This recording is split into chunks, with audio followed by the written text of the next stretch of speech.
Those low stim e-collar stuff, unfair to ask for a dog in healing.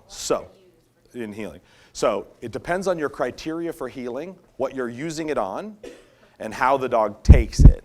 So this is a slightly complicated question in that, am I using it for positional stuff, right? Or am I using it for like looking away, right?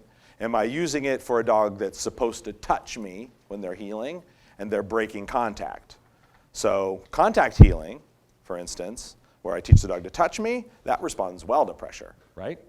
Because you're touching me or you're not touching me. Knowable thing, right? So then if I put pressure on, negative reinforcement pressure, when you get off me until you get back on me, it works like a charm. They're like, yep, I know what I need to do.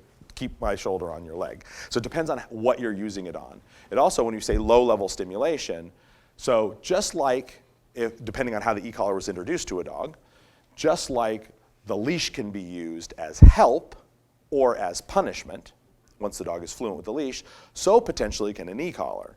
This depends on the dog's temperament. Some dogs are very sensitive to the electrical stimulation, so even on very low levels, they find it aversive.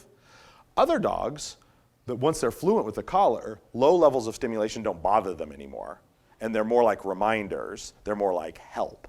In the same way that I could correct my dog with a leash, or I could stop and I could give a light tap as I stop to help the dog sit as I stop. That's not punishment. I'm not correcting my dog. That's not something my dog's expected to learn to avoid. That's help, just like a lure would be. And so I can use the leash subtly as a form of help, or I can use it more intensely as a punisher.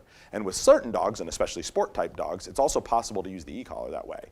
If my dog is not super sensitive to stimulation, and it's been used on very low levels, and they've done obedience and they get rewards, now my dog just takes that like a tap on the shoulder, like, hey, remember to sit here.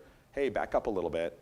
Hey, do this. And it's the same way that if I'm using the leash and my dog's too far forward and I'm guiding him back with the leash, that's not punishment, that's help. I'm saying that you're in the wrong position, get back here. There you go. You're in the wrong position, get back here. There you go, reward, right? And I could technically use a low stim for information in teaching healing, as long as the dog doesn't take it strongly as a punishment, and as long as I'm using it technically, if I'm using it as a punishment, it has to be on something that's knowable for them, and if I'm using it as a guide, I certainly can use it that way too.